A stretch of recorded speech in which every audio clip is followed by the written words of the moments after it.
कि लुट रही है आबरू वतन की बेटियों की। सुना है स्मृति ईरानी जी मौन है।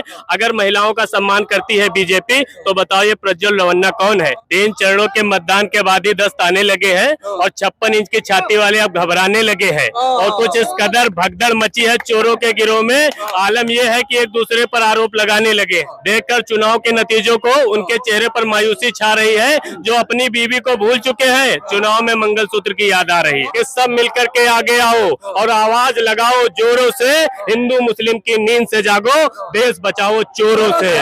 देखिए जिस तरह मोदी जी बयानबाजी कर रहे हैं उससे उनको भी अंदाजा हो गया है कि उनकी हालत खराब है।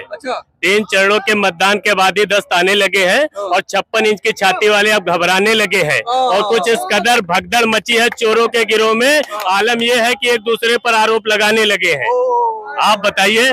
मोदी जी जो अडानी और अंबानी को लेकर बोले उस पर बात कर रहे हैं। अरे 10 साल से जिसके लिए काम कर रहे थे अचानक से जब भगदड़ मची है तभी तो ये हो रहा है कि एक दूसरे पे आरोप लगा रहे हैं। आप बताइए। दूसरी बात है अगर वो परेशान नहीं है चुनाव के नतीजों से तो एक बात और सुनिए कि देखकर चुनाव के नतीजों को उनके चेहरे पर मायूसी छा रही है। देखकर चुनाव के नतीजों को उनके चेहरे पर मायूसी छा रही है। जो अपनी बीवी को भूल चुके हैं चुनाव में मंगलसूत्र की याद आ रही है। समझ रहे हैं आप क्या बात कर दिया। यही सच है कि वो कह रहे कि मंगलसूत्र भी नहीं बचेगा अगर कांग्रेस आ गई। अरे वो ये क्यों नहीं बता रहे हैं कि हम इतनी महंगाई कर देंगे कि लोग सोना खरीद ही नहीं पाएंगे। वो तो इनडायरेक्ट कभी चोरी हो ना हो ये डायरेक्ट चोरी कर रहे हैं। उस पर आप बताइए कि 2014 में सोने के रेट का कंपैरिजन करिए और आज का करिए तो एक एक मंगलसूत्र गायब हो चुका है।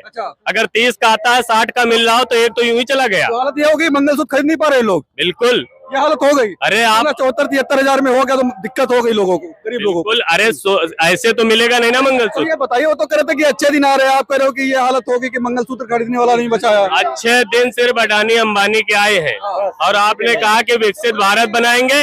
इससे पहले गाय माता के बारे में जो है बोला था, उसके बाद बुलेट ट्रेन का सपना दिखाया था, है ना।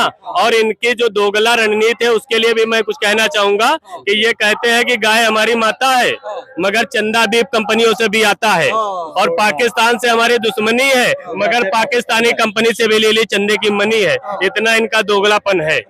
आप बताइए। लाइनें बहुत बढ़िया बढ़िया बोल रहे हैं। कुछ और भी लिखा है क्या? बिल्कुल बिल्कुल। क्या लिखा सुना दो भाई। एक लाइन मैंने मीडिया के लिए भी लिखी है क्योंकि देश को जो गुमराह करने का काम जितना मीडिया ने किया है उतना किसी चीज ने नहीं किया है। कि है तो आखिर इंसान ही, मीडिया वाले है तो आखिर इंसान ही, और इंसान यहाँ किसका सगा है? देश का चौथा स्तंभ है मीडिया और इस समय बाकी 3 स्तंभों को गिराने में लगा है। आप बताइए। मीडिया का काम होता है कि जनता की आवाज नेताओं तक पहुंचाए, जनता की आवाज सरकार तक पहुंचाए। आज मीडिया क्या कर रही है? सरकार की सफाई दे रही है।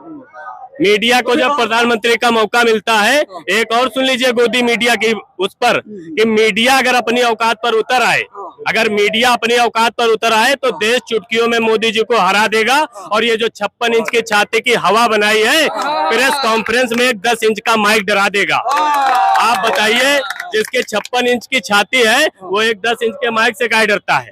आपको लगता है प्रेस कॉन्फ्रेंस करनी चाहिए थी 10 सालों में मोदी जी को? अगर लड़के ने सारे साल अच्छी से पढ़ाई करी है तो परीक्षा से क्यों घबराता है? इसका मतलब है पढ़ाई वढ़ाई कुछ नहीं करी है इसलिए परीक्षा से घबरा रहा है। 10 सालों में आज कुछ नहीं किया है तो कल देखिए क्या बोला है कि इतना दिमाग इस समय कटा हुआ है कि बोल रहे हैं कि उस डिस्ट्रिक्ट की कैपिटल क्या है। आप बताइए। वो राहुल गांधी को पप्पू कहते थे, उनके भाषण देखिए, उनसे बड़ा कोई पप्पू है? आप से बड़ा कोई पप्पू नहीं। अरे आप उनके ये कहना चाहे कल का भाषण है वो कोई नवीन जी के बारे में बोल रहे थे कि उनसे पूछ लीजिए। उड़ीसा बोला था कि जिलों की कैपिटल क्या है। लेकिन एक बात बताइए, आप इतना नाराज दिख रहे हैं, मीडिया से नाराज है, सरकार से नाराज है। मोदी जी कह रहे हैं कि 10 सालों में हमने परिवर्तन करने का काम किया, 10 सालों में बहुत बढ़िया काम किया। अगर मैं पढ़ाई में कमजोर हूँगा और अपने पापा की मार से बचना चाहूंगा तो उसका एक ही तरीका है कि मैं मास्टर खरीद लूं। उसी तरीके से सरकार ने जनता के लिए काम नहीं किया है, इसीलिए मीडिया खरीदी हुई है, इसलिए मैं मीडिया से नाराज हूँ। आप बताइए। ये लगता है कि मीडिया से इस काम नहीं कर रहा है। आप अमेरिका की मीडिया देखिए कि प्रधानमंत्री के पसीने छुड़ा देते हैं। हमारे यहाँ की मीडिया क्या कहती है? आम कैसे खाते हो, पर से जो है बटुआ रखते हो कि नहीं रखते हो, माँ से मिलने जाते हो कि नहीं जाते हो। देश ने इतनी बड़ी गद्दे पर बिठाया हुआ है, इतनी सारी चीजों के जवाब दे ही है और जवाब में दे क्या रहे आप खुद समझ रहे। आप बताइए। मीडिया सवाल नहीं पूछ रही है, मीडिया की औकात नहीं पड़ रही है। मीडिया ने दम जो है टेक दिया है, मीडिया टेंडर कर दिया, घुटने पे आ गया है। बिल्कुल ये हाल हो गया, बिल्कुल यही नाराजगी। आप देखें, जहाँ पर कोई अच्छा मुद्दे का सवाल पूछने लगते हैं तो अंजना कश्यप लोग माइक खींच लेती है कि पापा की जो है ज्यादा बेइज्जती ना कर पाए कोई। अच्छा, आप खुद देखे होंगे, वो आज जब जा रहे हैं जनसभाओं में तो उनको इतना ट्रोल कर रहे हैं कि वो अपनी वीडियो नहीं बना पा रहे हैं। वो उनका काम बस स्टूडियो से चल पा रहा है। एक बात बताइए, मोदी जी लगातार सभाओं में कह रहे हैं कि तीसरी बार हम आ रहे हैं, जनता हमको लाइक कर रही, जनता फिर से पसंद कर रही, जनता फिर से हमको बनाने जा रही, 400 सीटों की बात कर रहे हैं। कह रहे 10 सालों हमने काम करने का काम किया, बढ़िया काम हुआ, तरक्की हुई। 70 सालों में जो कांग्रेस ने नहीं किया वो हमने करके दिखाया। देखिए, ये वो भाषण रखते हैं और वो जनता को दे देते हैं, ठीक है। 10 सालों में अगर उन्होंने काम किया है तो काम पर काहे वोट नहीं मांगते हैं, राम पर काहे मांग रहे हैं? आप बताइए, अगर काम किया है तो काम पे वोट मांगना चाहिए है।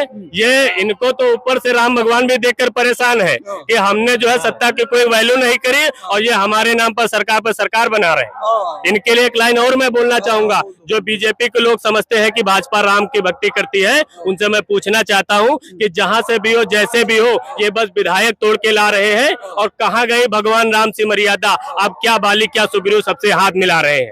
बताइए। विधायकों को जो है अगर जबरदस्ती आ रहा तो जबरदस्ती आए, पैसा दे या ईडी सीबीआई के डर से आए। भगवान राम की आप कहानी देखिए, उन्होंने सत्ता को कोई महत्व नहीं दिया। तो ये बताइए, 2024 का चुनाव और तमाम मुद्दे जो है इधर उधर हो चुके हैं, अब तो हिंदू मुस्लिम भी आ गया, तो जनता क्या समझ रही इस बार हिंदू मुस्लिम में चुनाव नहीं होगा? लोग मौजूद है उनसे यही कहूंगा कि सब मिलकर के आगे आओ और आवाज लगाओ जोरों से, हिंदू मुस्लिम की नींद से जागो, देश बचाओ चोरों से। अगर अभी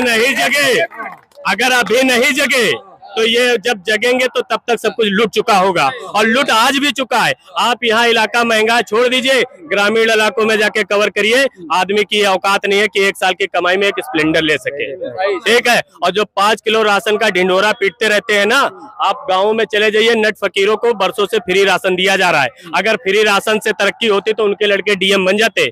आप बताइए, किसी नट का लड़का डीएम बन गया? जिन्होंने जनता को डीएम बनाने के सपने छोड़ा दिए और लोगों को नट फकीर बना दिया है। अमित शाह ने कहा है ना कि अगर मेरी सरकार बने तो 2029 तक का फ्री जो है राशन मिलेगा। आप अगर कहीं विश्व के दूसरे देशों में जाते हैं तो आप क्या कहेंगे कि मेरे यहाँ के 80 करोड़ लोग 5 किलो राशन पर आश्रित हैं? बताइए, कोई इज्जत बचेगी?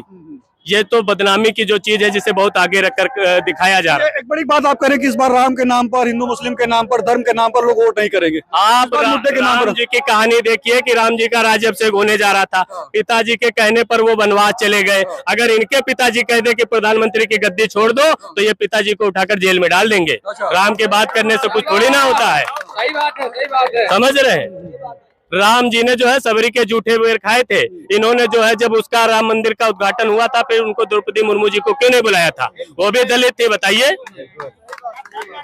बहुत बढ़िया, बहुत बढ़िया। तो इस बार धर्म और जात पात का मैटर नहीं रहेगा। देखिए, एक लाइन और भी सही लिखी है मैंने, तो शायद लोगों की ना समझ में आए, क्योंकि इन्होंने एक जहर चटा दिया है जो इनको वोट दे रहे हैं। समझ रहे हैं? एक जहर चटा दिया है तो ये जहर को दवा मानते हैं।